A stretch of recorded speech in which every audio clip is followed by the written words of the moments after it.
Make something better. That was the challenge from husband to wife. And when you challenge a 22-year viticulturist in experience of winemaking to produce a better wine than what you're gifting her, you are going to be in for a treat. 800 cases later, you're going to be seeing a lot of dot wines.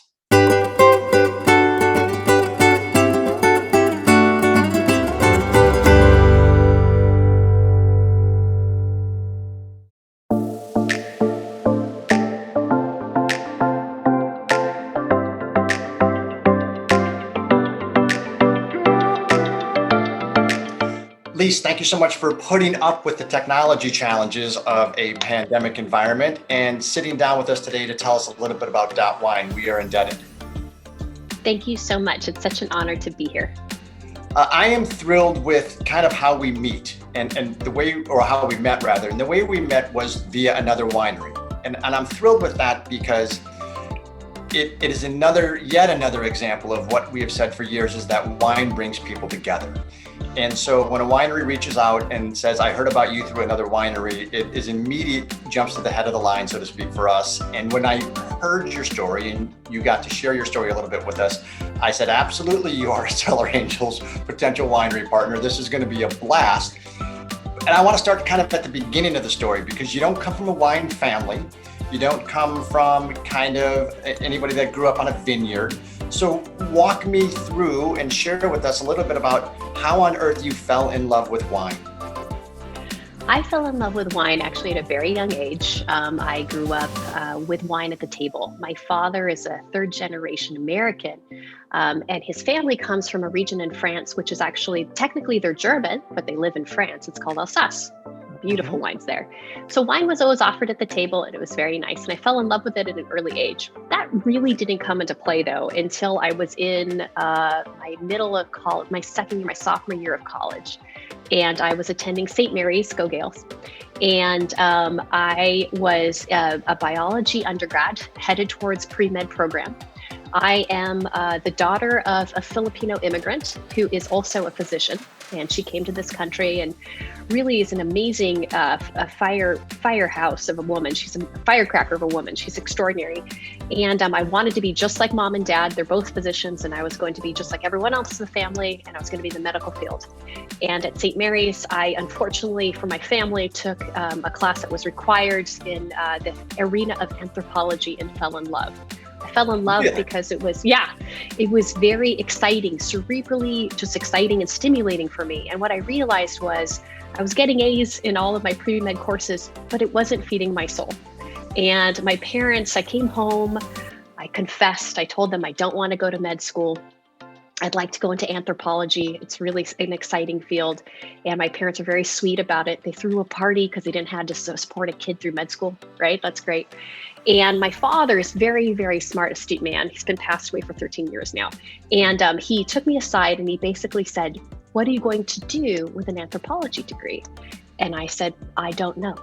And we were drinking wine while we did it. And he said, well, did you know that there's a school for wine? And I said, get out. Really? How did you start Dot Wines? Why did that come about? Why did you decide that? Do you want the truth, or do you want the polished story, or the truth? Because the truth is, Cellar I've told you the truth. All about unadulterated truth. This is the candid truth of how I started Dot Wine. Okay, for a good solid decade, I come home from work. I am covered tip to tail in vineyard. Okay, during harvest, I'm covered in grape guts. It's awesome. Super sexy job. Super sexy job. I drive, at the time when I was gunning and running really hard for Coppola, I was probably driving about 35 to 40,000 miles a year throughout the state of California. I had the opportunity to work on programs in Europe. I was eyeing programs in Oregon. It was a wonderful time. When I come home, I'm tired, I'm gross, I'm dirty, it's nasty. Sean, the co-founder of Dot Wines, is an extraordinary, wonderful, compassionate man who also happens to be a very talented gardener and landscape designer and artist.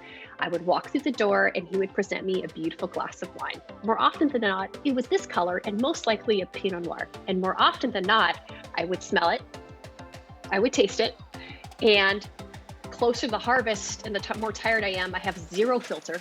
And I would turn into a not very compassionate woman who was not grateful of the amazing, partner I had in my life. And I would basically flat out tell him, I hope you didn't pay more than $12.99 for this pressy wine. Obviously this wasn't worth it. More often than not, Sean was spending more than $45 in that bottle because he really wanted his wife to have a great evening, and I'm a horrible person.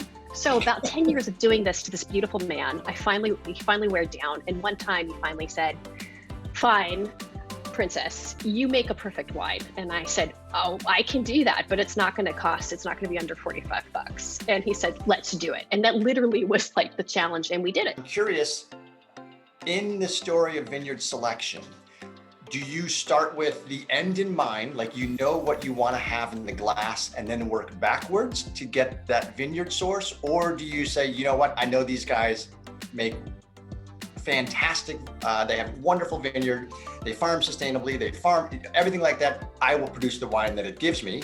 What's the magic? How did you decide? Walk us through that. Definitely the latter. And on top of that, it's not only I know these guys, but it also was, do you know how difficult it would be for someone like me to choose a vineyard? I've seen just about every vineyard in the entire state of California, parts of Europe, Italy, Northern Italy, right? Germany, France, Burgundy, I gotcha. Like Oregon, Willamette, seen it all. It's terrifying to work with someone like us because of our experience. So the vineyard selection was extremely, extremely strict and intense, and super easy for me because one of our youngest, we have two children, Cassius and Lily, and our daughter Lily is best buddies. She went to school and is best buddies with a young lady named Maddie Lou Martinelli, and Maddie Lou's parents are Lee Martinelli Jr. and Pam Martinelli. And Lee kept nudging me, you got to do your own wine program. You've got to figure out a vineyard. And we love them so much. They're our Ohana. And they showed us one vineyard one year in 2015. He showed us a vineyard, and it was a little too big for us at the time to work with. And so we kind of passed on it. And I was kind of like, oh, we should have done it. And then in 2016, he said, I have the perfect vineyard for you. The vineyard name is Lolita. And I was like, no way. That's a crazy name for a vineyard. And it's not named after the story Lolita. It's named after a woman, Lolita, whose husband loved her so much. When she passed away, he named the vineyard after her. So Pinot Noir, arguably one of the most challenging grapes to grow, produce, and anywhere in the world. And very, as you know better than anybody, very temperamental, very susceptible to weather, very susceptible to mood swings. You pick, Pinot Noir will react to it. Why the passion for Pinot Noir? It's my heart. It's the one variety that both Sean and I, my co-founding partner and husband, truly believe is the most beautiful wine that we've ever tasted. I love Pinot Noir. I love how it can seem so innocuous in the glass. It can seem so pretty and easy to drink, yet has such tremendous phenolic complexities. And it just alights my mind every time I have an amazing Pinot Noir as to how did you grow that? What clone did you use? How did you get that to happen? What's the soil type? All, the million decisions worth of things that we do to get to that final wine. I backtrack it every time I have a thought-provoking Pinot Noir. And it's pretty rare for me not to have a thought-provoking Pinot Noir. That being said, we do love other varieties. We make a Chardonnay that we love. We make a Rosé of Pinot Noir. We started making a Sauvignon Blanc, but we've actually spent the past couple of years trying to figure out what other red variety we would make that we really feel that profoundly passionate about.